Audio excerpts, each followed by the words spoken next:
Today we're going to look at basically the characteristics of quadratic functions, and we're going to finish yesterday's that we didn't get to, a couple of parts of that, and also do the new stuff for lesson 9, some of the parts for lesson 9 too. And so we're going to have quite a few different examples we're going to go over, and they're not all in order, okay? But we're going to look at specific characteristics of the function. So those things are like yesterday we looked at when it opens up and when it opens down. All right. So we said, okay, if A is positive, it opens up. If A is negative, it opens down. Well, today we're going to look at a couple different things that zeros. So basically we're talking about where the graph crosses the x-axis. And then we're going to look at max and min points on the graph, because either there's a maximum point if it opens down, or there's a minimum point if it opens up. And that max or min point also has another name that's called the vertex. And we'll look at that. And then there's a thing called the axis of symmetry, which is just tells us a line that cuts the graph into two parts that are mirror images of each other. And we're going to look at those characteristics specifically of it. And then we'll talk about the domain and range, so our x's and y's. Okay, so the first thing is looking at the zero of a function. And all a zero is where does it cross the x-axis?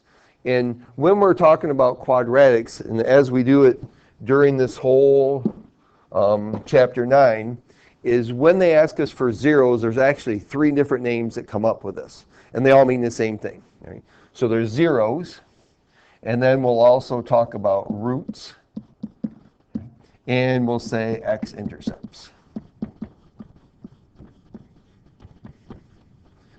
And when you hear any one of those 3 things, they mean the same thing. Right? They all talk about where does the graph, or later on we'll write it as an equation, and we'll say when does it equal to 0.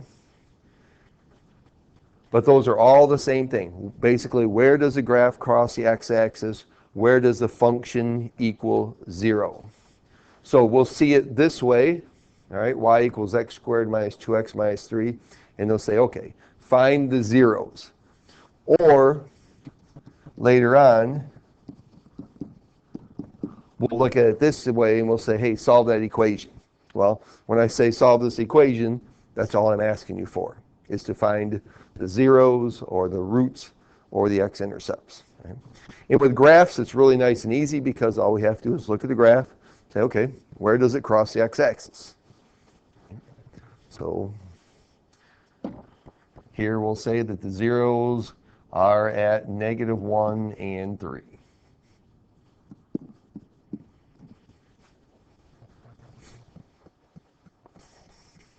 And so you can look at a graph and say, and tell where it crosses the x-axis, can't you?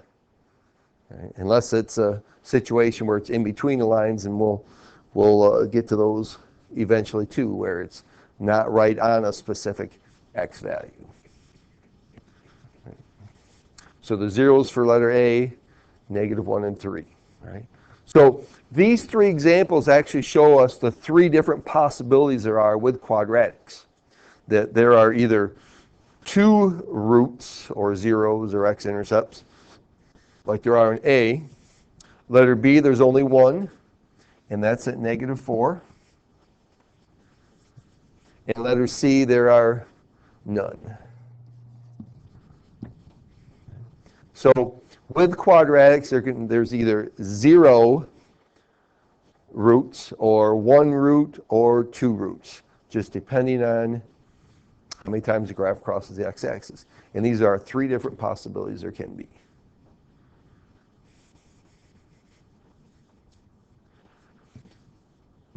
Now what I'd like you to do also, and this is a little precursor to later on, is I would like you to factor letter A and letter B.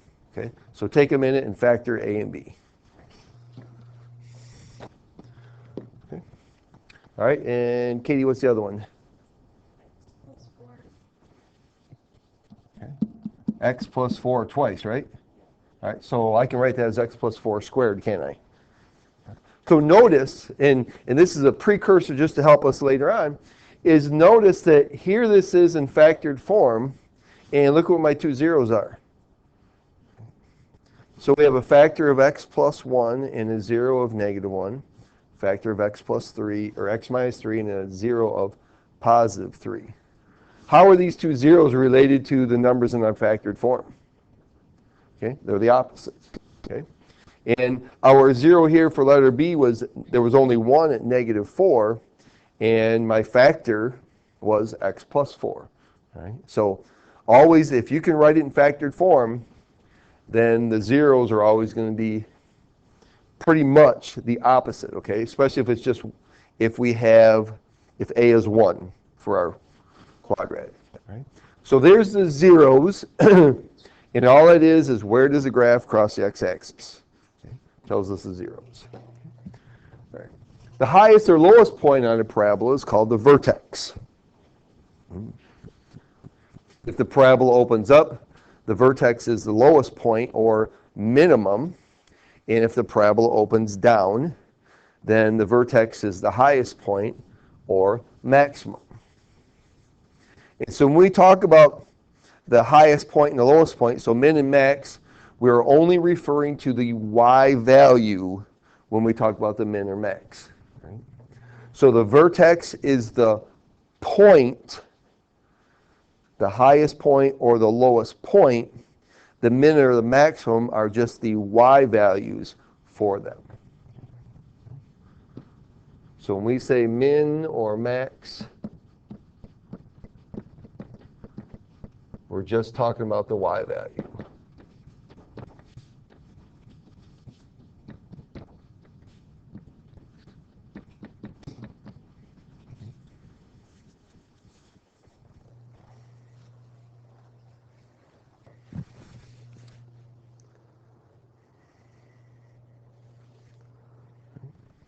And then also another part of the parabola, so we're talking about vertex, we're talking about that point where it's the highest or the lowest point. We say the max or the min is the y value for that. Well, there's also this thing called the axis of symmetry. Right? And what axis of symmetry is it's a line that cuts the graph in half. So basically it makes mirror images. And the axis of symmetry then is going to be this is the x value of the vertex.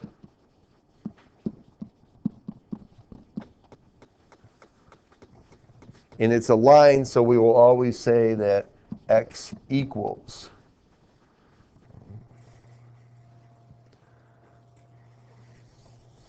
So we've got three things going on here then. Right? The vertex, right, which is just the max or min, which is just the highest point or the lowest point. Right? So it's an actual point. The minimum or the maximum, which is the y value for that point. And the axis of symmetry, which is just a vertical line then that cuts the graph in half there. And so it's actually just going to be the x value for the vertex. And when we say it's a vertical line, we mean that it is this line right here, or this line right there. It actually, whenever I draw it on my graph, it's always a dotted line because it's not really there, but it's represented as the line that cuts the graph right in half. So they're a mirror image of it, okay? That basically we say they're reflections across that line. So here, the axis of symmetry here would be x equals negative 3. And the axis of symmetry there would be x equals 3. So it's an actual line. So when I write it as the equation, I say the equation of that line is x equals negative 3 or x equals 3.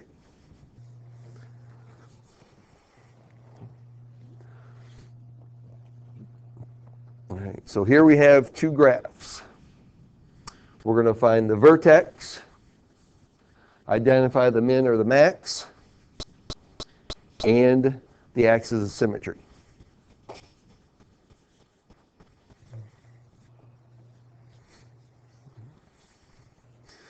So we're looking at them right now with graphs, and then we're going to look at, okay, if they give me the function, all right, say y equals, then we're going to find them that way. We're going to learn how to find the axis of symmetry and the vertex when I know the function. All right, so we'll do the vertex first. So it's an actual point. So we're going to go, this goes to the left 3 and up 2. So this is the point -3, 2. So that's my vertex.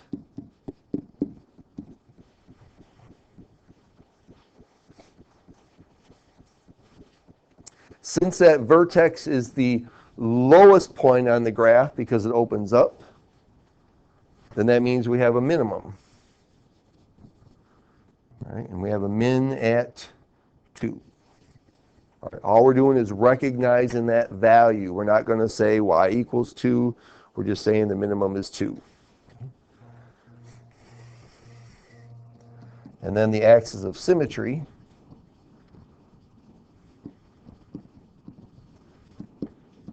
is x equals -3. It's the x value then, right? So you go ahead and, for letter B then, find those 3 things.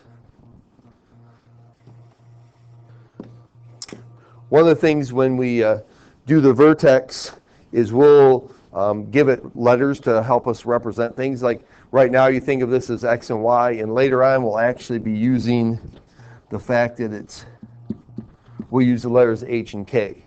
The h will represent the x coordinate for the vertex, and k is the y coordinate for the vertex. And so when we actually start writing equations with them, using the h and k help us also, because now I know that the axis of symmetry is always going to be x equals h, and the min or max is always going to be the value of k. So in this case, we have a max because it opens down. So that maximum value then is going to be 5, our y value for the vertex. And the axis of symmetry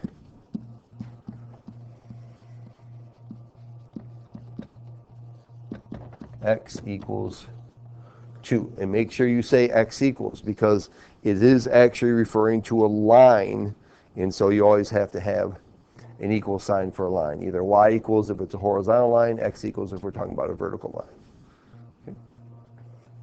All right, so there's the vertex, min and max, and axis of symmetry from a graph. Okay. Now we're going to look at them if they give me an equation, and how can I find those things from an equation. So there's a formula for finding the axis of symmetry when we have an equation. So our quadratic functions are always written in the form ax squared plus bx plus c. And so to find the axis of symmetry, we use parts of that equation. So x equals -b divided by 2a is how we find the axis of symmetry when we know the equation.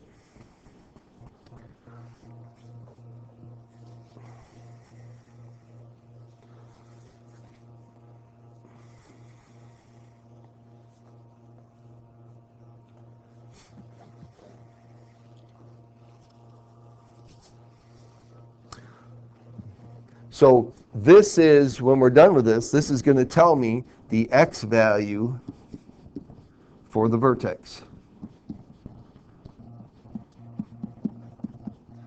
All right, so that's a important thing to remember, is that the axis of symmetry gives me the x value for the vertex. All right, that h we were just talking about.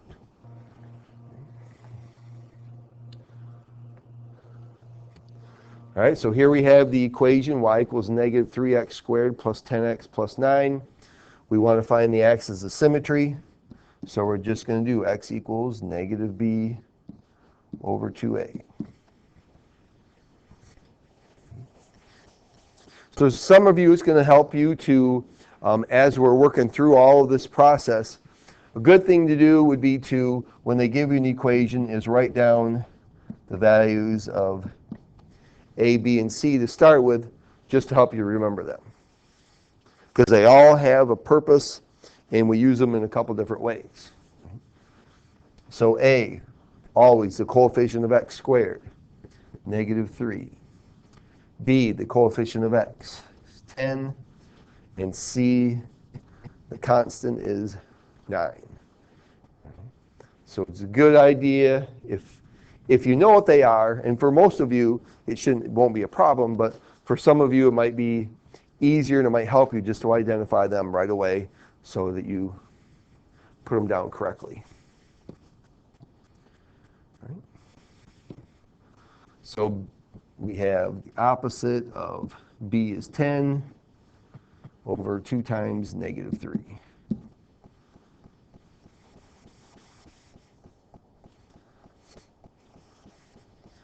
So whenever you end up with a fraction, always want to simplify that. So here we get -10 in the numerator, -6 in the denominator. So x equals 5 over 3.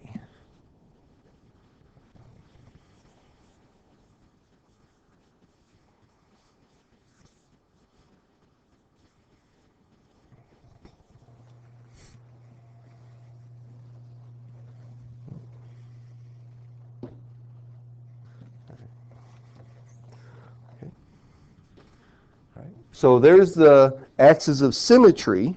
Right? Now let's find the vertex. Well, if we're given a function, then finding the vertex is not hard at all once we can find the axis of symmetry. Because the axis of symmetry tells me the x value for the vertex. And so to find the y value for the vertex, all I have to do is plug that x value into the equation, or into the formula, and I can find the y value.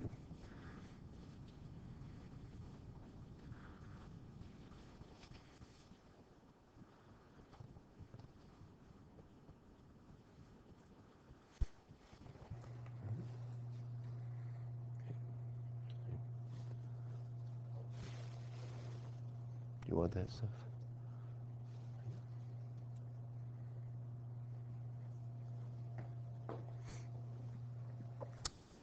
So if they give me a graph, awesome. All right, the vertex from a graph is easy, right, Scott? Okay. Find that lowest point. So here the lowest point is here. So my vertex, let's see, 1, 2, 3, 4, and down 1. So 4, -1.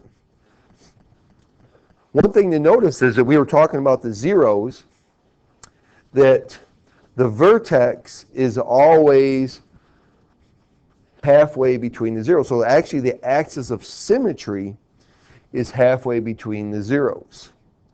So here our zeros are at -2 and -6. And, oops, that's -4. And so our axis of symmetry here then would be at x equals -4, because it's halfway between them.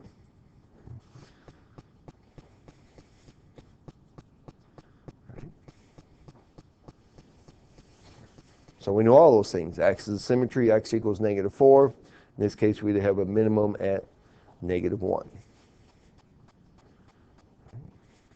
Letter B. All right, so we want to find the vertex here. All right, so when we're finding the vertex, the first thing we're going to do is find the axis of symmetry.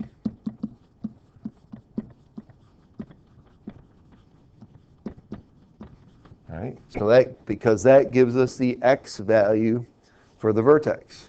Right? So let's start out and label these. Write down what A, B, and C are just so I have them written to help me with it. So A, coefficient of x squared is -3.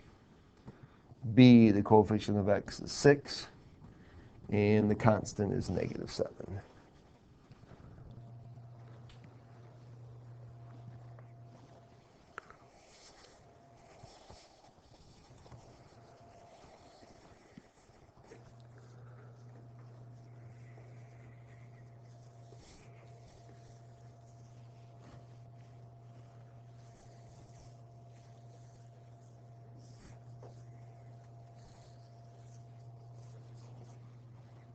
Right?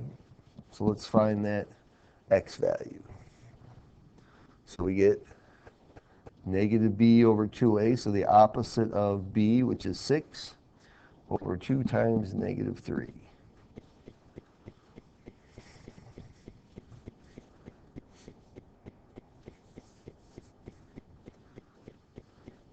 So we get -6 over -6, which is 1.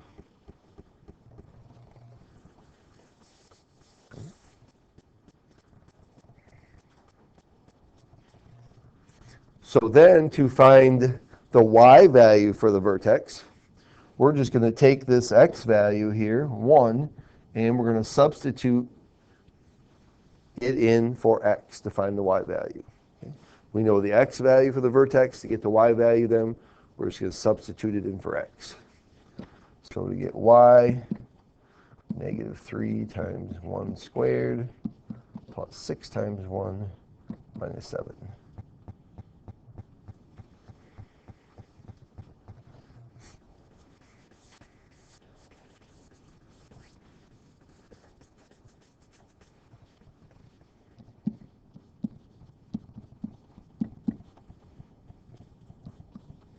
All right, so -3 times 1 is -3 plus 6 minus 7 is -4. So the vertex is the point 1, -4.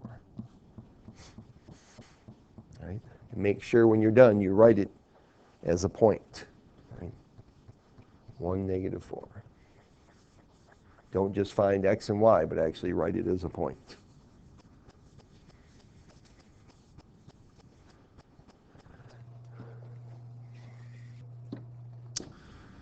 Okay, so we've looked at finding the zeros from a graph, finding the axis of symmetry and the vertex and min and max from a graph, and also finding those things from an equation.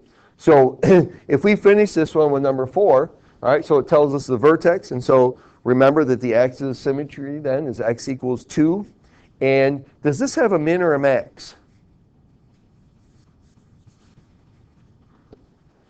So the question, min or max, and we know that that min or max is going to be at -14 because that's the y value for the vertex. But is it a min or a max? Does this graph smile or frown? Okay, and remember, we're looking at a. All right, what's the value of a in this case? All right, there's no number in front of the x squared, so that means it's 1. That is a positive number. It's greater than 0, which means it opens up. So that means that this one has a min, and that minimum value would be at -14. Okay. So those are all those characteristics. There's going to be a one question on the quiz and the test for this chapter. Then we get there, that's going to ask you for all of those things we were just talking about. Min, max, opens up or down, axis of symmetry, vertex. And the other thing, which we'll talk about, is also the y-intercept. Does anybody know what the y-intercept is? Or what is the y-intercept?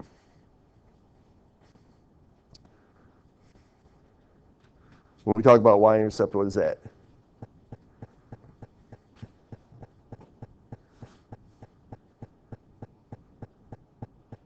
Okay. That's where the graph crosses the y-axis. Okay? And the graph crosses the y-axis, right? So in this case here, on this graph, the y-intercept is at +3. Well, hey, that's that number there. So that constant also has a characteristics for us, and we're going to talk about these more probably tomorrow, that the y-intercept then is just the constant. Okay, last thing then. Finding domain and range. Unless a specific domain is given, you may assume the domain of quadratic functions is all real numbers. You can find the range of a quadratic function by looking at its graph. And the key to the range is that min or max value. Okay? Key to the range is that min or max value. Okay?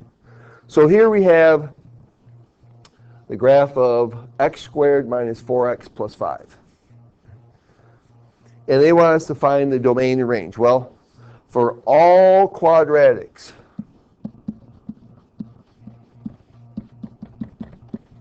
all of them, okay, the domain is all real numbers. Right? And you can use this symbol if you want. That's that. It looks like, you know the paragraph symbol? All right, the two lines for the P for paragraph. Well, it's the same thing except it's an R. Okay? All quadratics, the domain is all real numbers. Okay? Without a doubt. All right, so you never have to guess on that one. All right? It's always all real numbers. The range then, now when we're talking about domain, that's the x values. Okay? So this graph here of y equals x squared minus 4x plus 5 goes on from forever from left to right. Okay? Because the arrows, that means the graph keeps going, right? Keeps going up, and as it keeps going up, it keeps going to the left. As it keeps going up, it keeps going to the right. Okay? It's all real numbers because the graph never stops moving from left to right. Okay? That's domain. The range is my y values. And when we're talking about a quadratic, it either has a max, which would be the highest point for a y value, or a min, which is the lowest point for the range. And so if we look at this one here then, it says the vertex is the point 2, 1. The minimum then is the value of 1. And look what it says the range is. The range, y is greater than or equal to 1. So when we're doing range, it involves the max or min. Okay? The range we get from the max or min value. Okay? So in this case, since all of the y values are greater than the min, we're going to say y is greater than or equal to that number. If all of the y values are below the max, then we'll say y is less than or equal to those numbers. All right, so here we have this graph.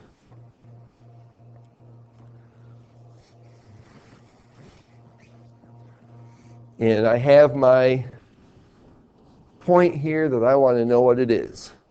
All right, so the first thing, whenever you're given a graph, find that vertex. So let's see, 1, 2, 3, 4, 5, 1, 2, 3. Okay, so -5, -3. There's my vertex. That tells me a lot, doesn't it? Tells me what the axis of symmetry is. Tells me what the, in this case, the max value is, right? Right? But that also tells me the number I'm going to use for the range. Right? So the domain is all real numbers. The range, put a y there. My y value for the vertex is -3. Now it's just a matter of, do I put in there less than or equal to or greater than or equal to? Okay. And since it's a max, that means all the y values are below that y value. So we say y is less than or equal to -3. They were all above 1 up here. So it's y is greater than or equal to 1. They're all below -3 here, so y is less than or equal to -3. Okay? A lot of stuff, but most of it's pretty basic too. So, all right.